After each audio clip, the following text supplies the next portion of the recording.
Welcome back to the Swamp 24/7 podcast. I'm Thomas Goldkamp here with Blake Alderman. Blake, it's been a little bit since our last edition of the podcast. I know you've been very, very busy covering recruiting, what with the Under Armour All-American Game or whatever the heck they call that these days. I was a little bit under the weather during the Gasparilla Bowl and the couple days after that, so good to get you back on the pod. I want to start kind of broad strokes. Let's talk about the Gasparilla Bowl game.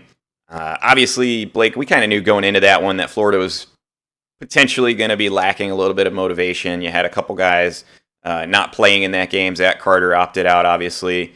And then you actually had some guys that were in the transfer portal, like Jacob Copeland, that played in the game. I guess what was your overall takeaway on that loss? And does it even really mean anything at this point for Florida? No, it doesn't mean anything. I actually, over the holidays, I have some family that, went to UCF, they're big UCF fans, and they were like, hey, did you watch the game? And I'm like, yeah, I watched a little bit of it. They're like, no coach, there was like a shell of a coaching staff, a bunch of players opted out. Some were hurt.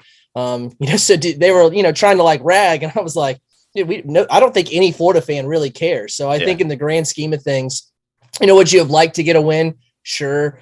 I thought personally heading in that the motivation would be there to kind of send this coaching staff that a lot of these guys were either recruited under or, they were really spent most of their career being coached under these guys. I thought there would be some incentive for those guys to really play hard. And I think the defense, you saw shades of guys, Brenton Cox, I think had a really good game. Yeah. He was really back there in the backfield the whole time. I think it was, pretty cool to see Kyer Elam go out there and play because he was a guy that, could have saved himself for the NFL draft, whatever his decision is there. A lot of people think that he, it's a pretty foregone conclusion that he is going to the NFL. So, if that is his decision, it was cool to see him go out there and play and compete. But, with all the between the injuries, not having a guy like Anthony Richardson ready to play, you're one injury away from Emory Jones, going down to a true freshman quarterback in Carlos Del Rio Wilson or Jalen Kitna. Had guys that were in the portal like Jacob Copeland, had tip of the cap to him for playing in the game. But I think sure inside, he's like, man, I'm out of here anyway. So who cares? So, just a lot of the guys that weren't playing in the game, in the grand scheme, I don't think it really matters. But I think there were some cool storylines, like I said, about Elam and, just Brenton Cox having that big game. Yeah, I actually thought the motivation, it looked like the players were pretty engaged. I think you saw a Florida team that obviously had some issues throughout the year, probably didn't really win in the trenches against UCF, which was maybe a little bit surprising, even though, obviously that was a weakness for Florida throughout the year. But end of the day, you look at the numbers from that game and kind of how it played out, and quarterback was kind of a huge issue for Florida in that game. Emory Jones, not his best 39% passing, it was something like that. It wasn't good, and so I think that, kind of crystallized in everybody's minds going forward that Florida's got some things to figure out at quarterback going forward, Blake. And, certainly Anthony Richardson getting healthy would be a significant boost in the right direction in that way. But that's no guarantee at this point. He's had a lot of injuries in his time at Florida, has undergone now a meniscus procedure that sidelined him for that game. And, hopefully Billy Napier and Florida are able to get him healthy. But Blake, I think we got to talk about the quarterback situation going forward, because prior to that Gasparilla Bowl game, there was a report out from Pete Thamel of Yahoo Sports that Emory Jones was expected to enter the NCAA transfer portal. Well, so far, Blake, as of Saturday night, and we're shooting on Monday morning here, Emory Jones still wasn't in the transfer portal. And I don't have exact details on whether or not that's still going to happen. But as you know, Blake, guys are getting ready to come back to campus for the spring semester. Players that are transferring are making those decisions. We've seen a couple players do it recently. Two Florida guys actually pulled out of the portal, Dante Zanders and Lloyd Summerall. But if Emory's going to make a decision, you would think that would come in the next couple days. And now you're at a place, for Florida where you've actually added Jack Miller out of the transfer portal from Ohio State. So kind of a lot of moving parts in this quarterback dynamic for Florida, Blake. And I was wondering if you had any thoughts on that quarterback room and maybe how it shakes out going into the spring, just, assuming Emory Jones is gone. But what does it look like for Florida in your view? Assuming Emory Jones is gone, I think Anthony Richardson, I think he hit the nail on the head. He's had a lot of injuries during his time. I think the meniscus problem that he's had has been something that's been, back when he was in high school. Mm-hmm. So that's good that he's going to get that fixed. I think that could possibly, kind of fix some of those lingering injuries that he's had. He's had some lower body, injuries through there. I believe it was the hamstring that was acting up in the USF game. So getting all that fixed and together, I think that's big because I think that the ceiling is very high for Anthony Richardson. You look at just what he did from his limited snaps that he was able to play in the 2021 season.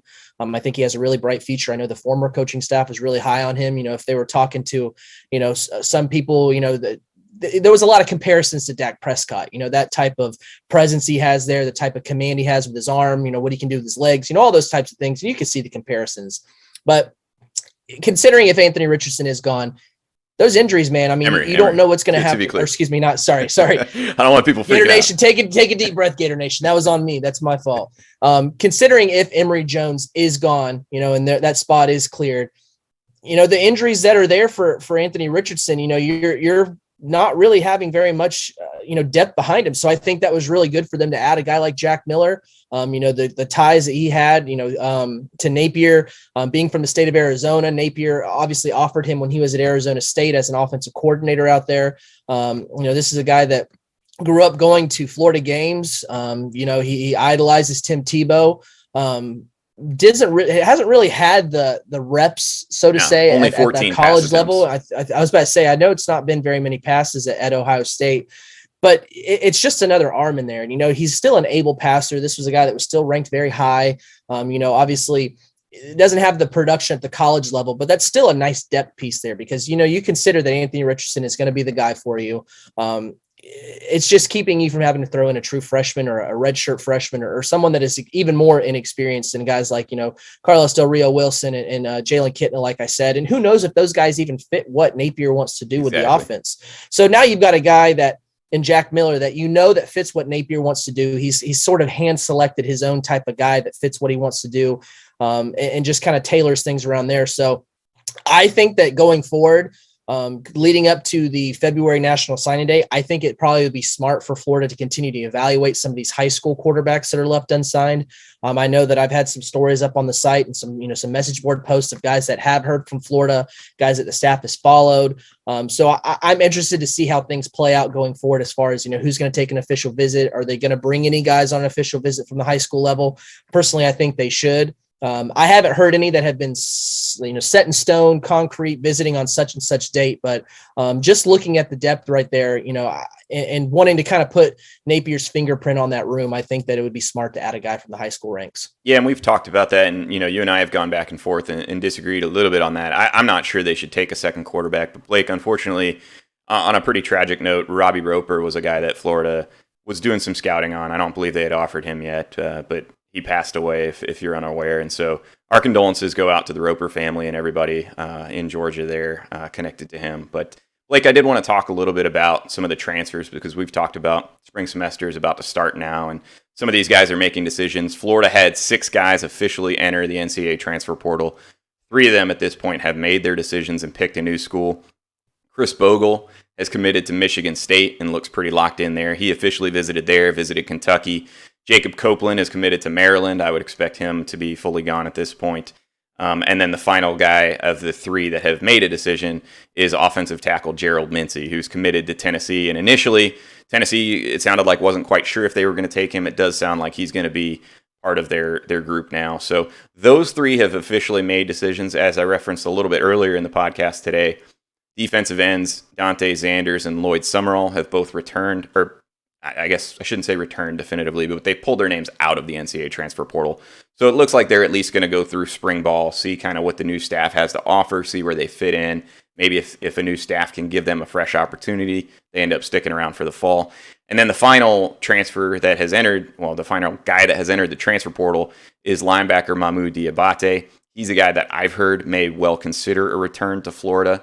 But I think he has said publicly on social media he's going to take his time with this process. And that's him. He's a very methodical. He is. He's very, very. He's going to make an intelligent decision with whatever he does. He's going to weigh all the pros and cons. So those are the guys for Florida right now that are in the portal. And again, Emory Jones may at some point enter the portal. We're not really sure exactly what's going on there.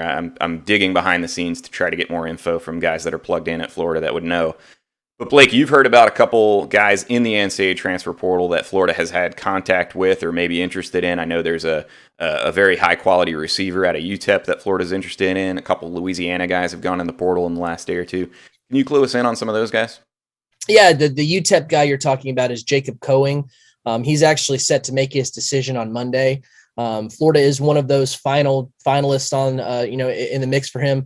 He has a son. He's from Arizona. Let me back up even more. He's from Arizona originally. He has a son that still, I believe, still lives out in Arizona. Arizona is one of his finalists. Florida is one of his finalists as well. South Carolina, LSU, and a couple others were in the mix for him. But I would expect him to stay closer to home, to be closer to his son. So I think Arizona is going to be the pick for him. And that's one guy that I know that Florida has offered, that they, have given him a chance to play. Past that, I get a little unsure of exactly who's made contact, who's guys of, persons of interest. I think two guys that recently entered the transfer portal, Osiris Torrance, who's an offensive guard, who's from the University of Louisiana Lafayette. Just a guy that, obviously the ties there speak for themselves, Napier, all the other coaches that are there. He's a high quality offensive lineman, and he's at an interior part of the offensive line. And I think that would be good for Florida to get someone there at the interior part of the line. Even if it's as simple as putting him in at guard and sliding out a Josh Braun out to right tackle or something like that. Obviously there's ways you can tinker around the line, but, just kind of, first impression thoughts, I think that would be good for Florida to add a guy there that was getting, second, third round draft, NFL draft tags on him. So that's a way to really improve that offensive line. Makai Gardner is another guy. He's a defensive back. He also entered the NCAA transfer portal last night. Another guy from Louisiana Lafayette. Again, the ties speak for himself there. So I think that those are two guys to really keep an eye on there. As far as it's tricky trying to find out, which ones of these transfer guys have actually heard from the staff or just guys that gotten follows from the staff. But they've, JD Dirizo, he's a offensive lineman from, I'm not going to remember the school now. He's from Sacred Heart, school that I'd never heard of before that. I don't know that there's been any contact made from him from the Florida staff, but he's got a lot of offers. He's an All-American guy at that level that he plays at. So that's, again, another offensive lineman that's, is seen as at least a hot commodity by a lot of other schools. So there are plenty of other guys. Isaiah Nior, he's a wide receiver from Wyoming that has, had some follows from the Florida coaching staff. And again, I'm not really sure where the contact is at with some of these guys, but I do know that, obviously if the coaching staff is following them, they're at least, one DM away from, saying, what's going on. But I haven't seen any of these guys. A lot of these guys have been pretty good about, saying I've got an offer from such and such school. And I haven't really seen any of those guys. There's a defensive lineman who's transferring from Hawaii who's gotten a lot of offers.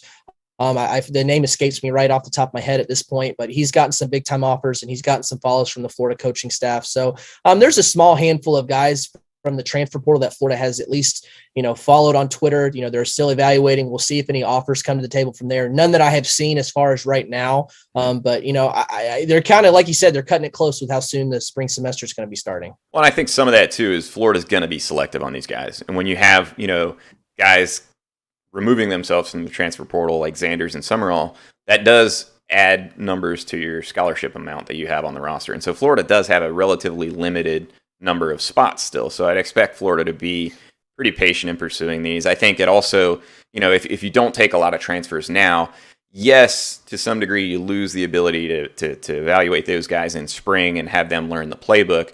But at the same time, you do get the chance to go through spring and maybe reevaluate what you think were the needs beforehand versus now that you've seen these guys in spring for 15 practices. You may say, hey, okay, we're a little bit better off at this spot than I thought we were, or this spot's a little bit more concerning, and then you can kind of make a push. Blake, since it's been a week and a half, maybe 2 weeks since our last podcast, I wanted to touch on the staff hires a little bit. Florida has obviously expanded its off-field staff considerably, and they continue to roll out, it seems like almost every day, a new hire or two.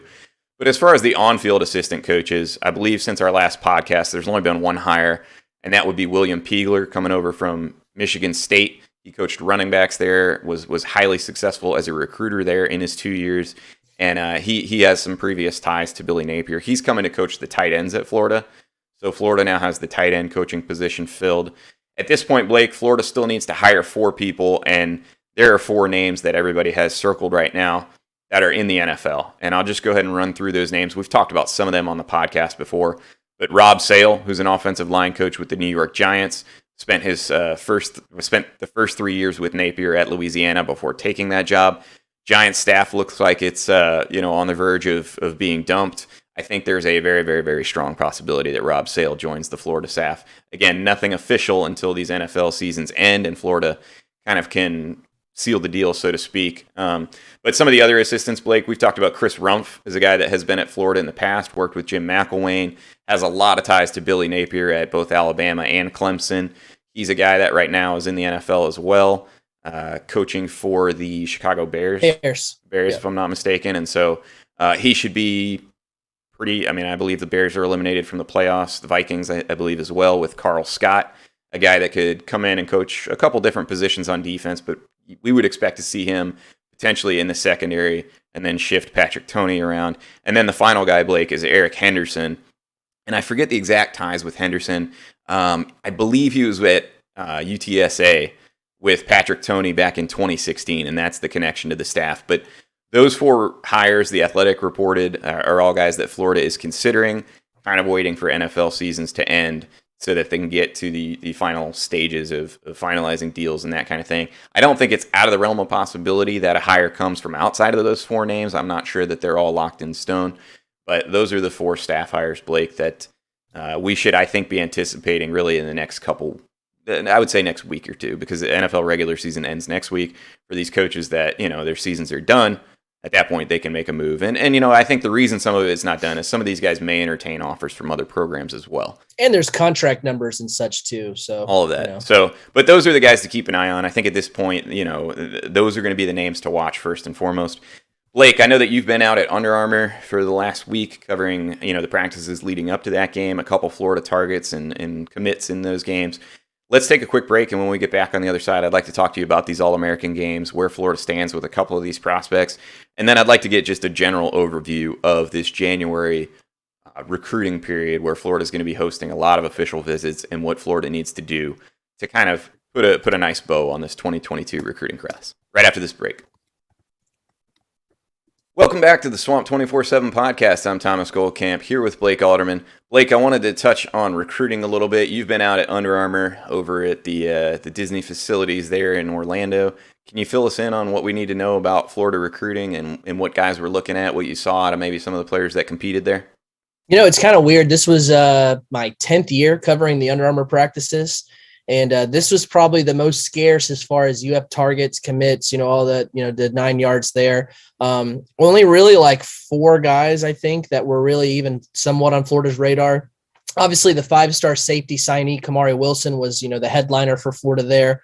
I don't know that going through in shells and helmets and, not really going full pads, during the practice is really his setting.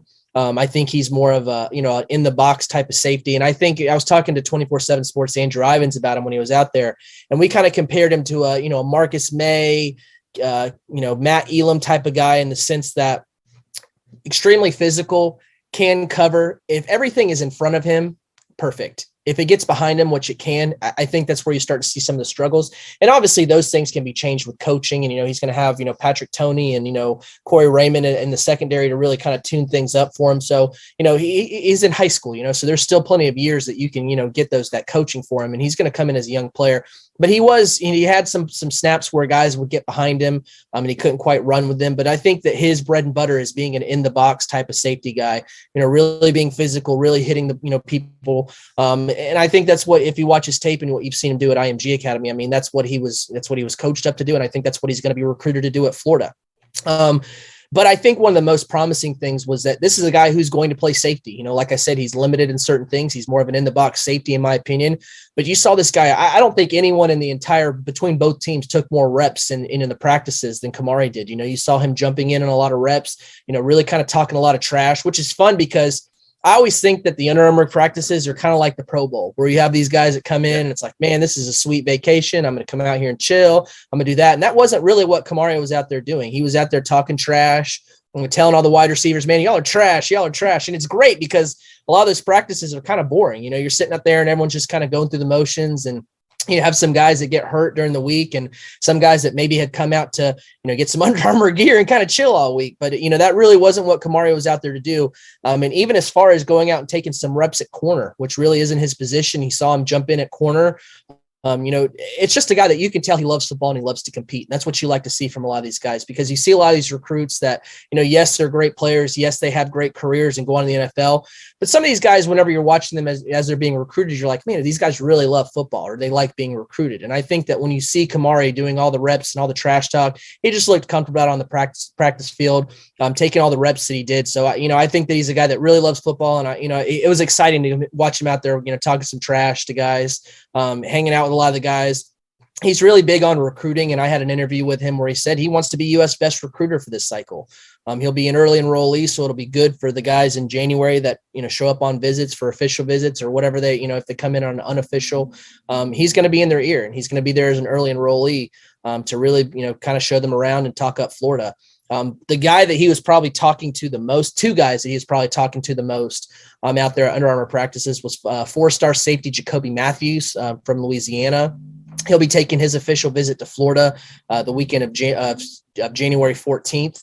That's probably Florida's most loaded official visit weekend. I think right now I'm somewhere like 11 or 12 guys already expected in that weekend.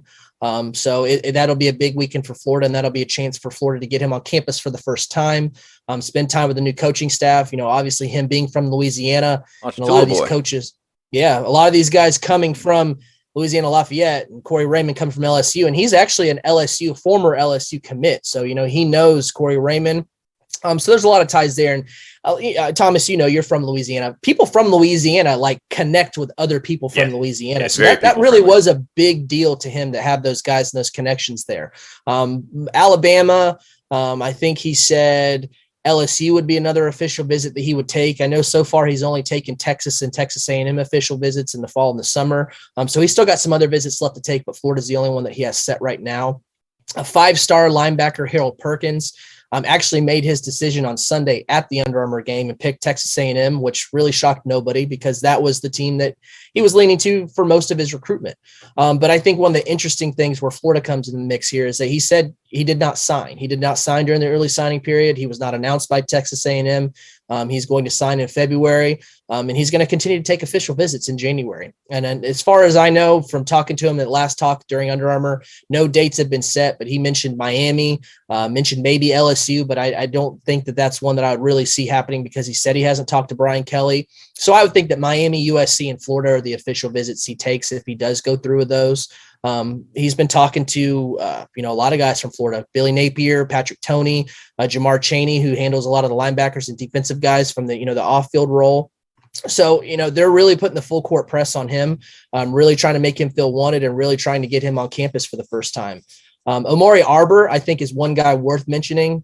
He actually committed to Ohio State while he was out there. No dates, and it didn't sound quite as more of a surefire type of thing that he does take visits going forward as compared to maybe a Harold Perkins, but he did mention that if he did take some visits down the road, that Florida could possibly be one of those. So those were kind of the big storylines from the Under Armour game. Blake, I know that anytime there's a new coaching staff, it takes a little bit of time to build connections and figure out kind of what the board looks like for Florida. I wanted to get your take on what the primary needs for Florida are as they get into this January, segment where they're trying to push towards National Signing Day. In your mind, what are the maybe 3 to 4 positions that Florida really needs to attack in recruiting? I think linebacker is one area where they're really looking to, really attack. You've seen them sign Shamar James in the early signing period. I think they want to continue to add some more guys in the fold there just from the offers that they put out, the guys they're bringing into campus. Offensive line, I think, is always going to be an area you need to address, whether that's through the portal or through the high school recruiting. And I think that's one area in the trenches, even on the defensive side of the ball, where, Florida really needed to improve. They've got some guys there now on the younger side, on the defensive side of the ball. And I think that they need to continue to add depth there. So I think their wide receiver is an area where it's interesting to me because they do have some younger guys that they've been able to add through the former coaching staff. But then whenever Napier comes in, he obviously has to make contact with guys like Chandler Smith from Jaden Gibson. So I think that going forward, I think that they could see some guys, that they offer, they've obviously offered a guy, Justice Lowe from, out in Oregon, who's committed to Utah. So they're still, they're obviously looking at guys in the transfer portal.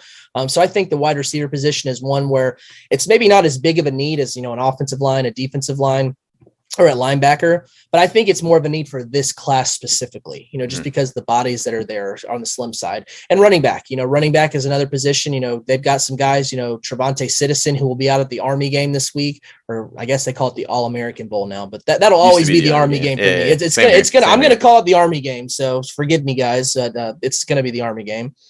He's one guy that I'm interested to see the national guys at 24/7 speak with. He's just not a guy that picks up the phone. He's not a guy that likes to talk about recruiting unless you're there in person with him. Your favorite guy. So those are the best. So I'm interested to see some of the quotes that he has when he's out there at the media days for the Army game.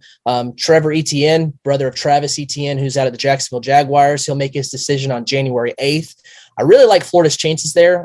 Florida, LSU, and Clemson are the finalists for him. I've always thought it's more of a Clemson-Florida battle, but I think that despite having his brother that went to Clemson, it just doesn't seem like a guy that's a Clemson lock. He just has always seemed kind of enamored with Florida.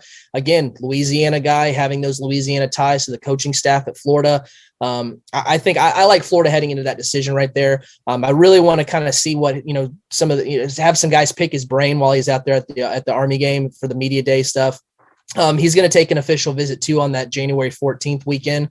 So, I really like where Florida sits in there, but I think it's a Florida Clemson battle for him. But I think that running back is, you have two seniors, Malik Davis, Damian Pierce, that are more than likely on their way out. I know they have an extra COVID year, but you would think that those guys are probably on their way out. We haven't heard anything about them. Haven't heard anything definitive there, but with those guys being upperclassmen, Florida has some talent there still in the running back room. But you've got Naquan Wright, who had that bad injury in the FSU game. We'll see what happens there. A pair of really talented transfers in DeMarcus Bowman and Lorenzo Lingard. But I think going forward, Florida still needs to address that running back position because, they need some bodies there, and they need to kind of put their stamp. Because you look at what Billy Napier's done at at ULL. It's a guy that likes to run the ball. So, he's definitely going to want to take attention to that running back room. So I would say that the biggest positions for me, at least the way they're recruiting right now, probably the linebacker room, the running back room, addressing up those guys on both sides of the ball. I think, again, wide receiver isn't a big position, big picture-wise for the roster, but I think for this class, and I think even safety is another one too. You saw that they did address with Kamari Wilson, but they're still offering plenty of safeties out there. Right. So I think safety is another big position for them as well. Blake, I don't want to get you too deep on recruiting. Anything else we need to get to today from a broad picture standpoint? Obviously, we'll have you on in the next couple weeks as these visits get a little bit closer. Yeah, I think just looking up where things are shaping now, Florida is putting out a bunch of offers. They're starting to kind of put together these official visits. I've been kind of hammering out some of the guys that, tell me they're taking their official visits. I have a list on Swamp 24/7. If you drop down to where you see official visits, I have a lot of these guys already set up with, what the dates that I have for now. Again, that January 14th weekend is looking absolutely loaded. They have a bunch of guys that are going to be coming in there that weekend. I'll pull it up right now, the number exactly. So right now I'm sitting at 12 guys for that weekend. So that's a big weekend for January. Usually, you see all these guys sign in December and it's kind of like, man, this is boring the entire month of January leading up to, the February signing day. That's not the case this year. And they're going to come out of the gate, with the dead period ending. It ends that 14th of that Friday. So it'll go back to the contact period, and Florida's going to have a loaded weekend of official visitors on campus.